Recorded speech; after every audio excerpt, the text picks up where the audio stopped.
আজই ডাউনলোড করুন আর এনজয় করুন আপনার পছন্দের শো। ওর প্রার্থনা, ওর ত্যাগ, ওর মনের আকুতি, ওর স্ত্রীর প্রতি ভালোবাসা যেন তোমার সিদ্ধান্ত বদলে দিতে পারে। তোমার তো খালি পায়ে হাঁটারই অভ্যাস নেই। সেখানে জ্বলন্ত কয়লার উপর পা দিলে কি হবে জানো? তোমার পা জ্বলে যাবে, পুড়ে যাবে, তুমি নিজে অসুস্থ হয়ে যাবে, এমনকি তোমার প্রাণ সংশয়ও হতে পারে। সাক্ষ্য, হোয়াটস গোয়িং অন? আমি বুঝতে পারছি না। তুমি দাঁড়িয়ে দাঁড়িয়ে শুনছো এই কথাগুলো? কি বলছে উনি? কয়লা টয়লা এগুলো, জ্বলন্ত কয়লার উপর দিয়ে কেউ হাঁটে? সবাই সত্যি হাঁটে না মা, সবার জন্য এই ব্রত নয়। জ্বলন্ত কয়লার উপর দিয়ে হেঁটে তারপর সেখান থেকে উঠে পাশে এই কলা পাতায় ঢালা দুধে পা ধুতে হবে, এখানেও কিন্তু শেষ নয়। তারপর আবার এই জ্বলন্ত কয়লার উপর দিয়ে হেঁটে তোমাকে ফিরে আসতে হবে বাবার কাছে। তারপর সেই দুধ জল বাবার মাথায় ঢেলে তোমার নিজের মনোবাঞ্ছা জানাতে হবে। তবেই যদি বাবা তোমার মনের ইচ্ছা পূর্ণ করে। তাহলে বলো, এই কঠিন ব্রত তোমার পালন করা সম্ভব? হায় ঈশ্বর, এ কোন কঠিন পরীক্ষায় ফেললে দাদু ভাইকে। আমার আদুরে দাদু ভাই, যখন অভাব ছিল তখন কোনো কষ্ট করতে দিইনি আমরা, আর এখন তো এত আরামে অভ্যস্ত, পারবে কেউ? কিন্তু বাবা মৃত্যুঞ্জয় যে ওরই পরীক্ষা নিতে চান। সাক্ষ্য, আমি সবটা শুনেছি, আমি তোমাকে এটা করতে দেব না, ব্যাস। কিন্তু মধু, কোনো কিন্তু নয় সাক্ষ্য। এই ব্রতটা পালন করা মানে নিজে আগুনে ঝাঁপ দেওয়া। আগুন নিয়ে কেউ খেলা করে? সাক্ষ্য, কিছু একটা ফুটে গেলে কি হবে? কেন করছো পাগলামোটা? আমি তোমাকে করতে দেব না মানে দেব না, ব্যাস।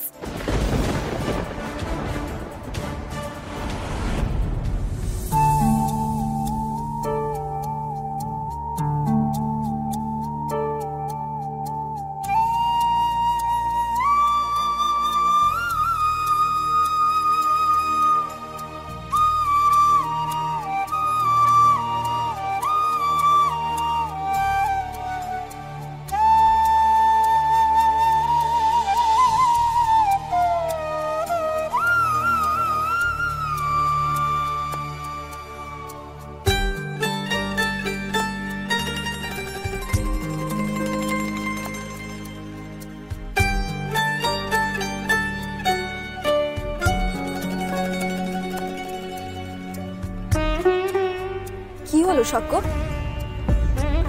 তুমি ট্রান্সে চলে গেলে নাকি? আমি বুঝতে পারছি না। তুমি অলরেডি ভীষণ টায়ার্ড, এখানে দাঁড়িয়ে থাকার কোনো মানে নেই। কিন্তু চলো প্লিজ, চলো এখান থেকে। আমি এই ব্রত পালন করব। আজ যদি আসি আমার জায়গায় থাকতো, তাহলে যতই কঠিন হোক না কেন ও সেই ব্রত পালন করত। তাই আশিকে ফিরিয়ে আনতে আমি এই আগুন সন্ন্যাসী ব্রত পালন করবই। পা পুড়ে যাবে তোমার। তোমার সামনে শুটিং আছে, পোড়া দাগ নিয়ে তুমি শুটিং করবে?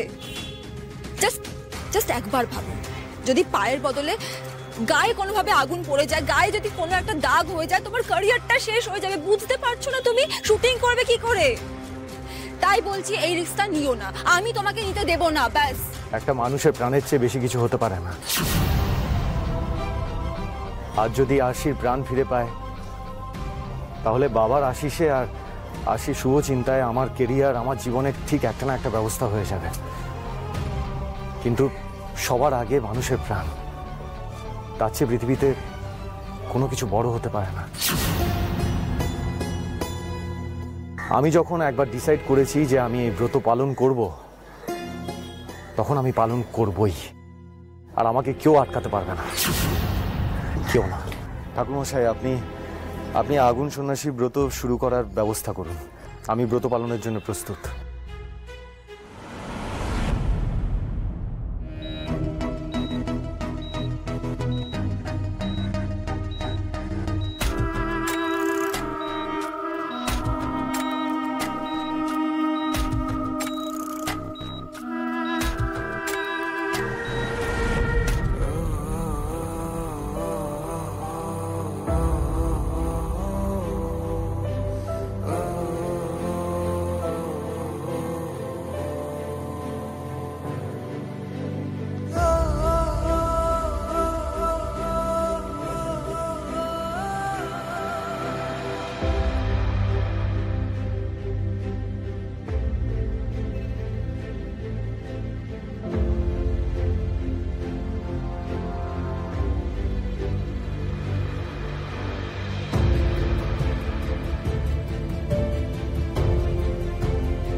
এই কাপড়ে দাদু ভাইয়ের গা থেকে যেন জ্যোতি বেরোচ্ছে। তুমি দেখো বাবা, দাদু ভাই যেন তোমাকে খুশি করতে পারে। ওর প্রার্থনা, ওর ত্যাগ, ওর মনের আকুতি, ওর স্ত্রীর প্রতি ভালোবাসা যেন তোমার সিদ্ধান্ত বদলে দিতে পারে। দয়া করো গো বাবা, দয়া করো।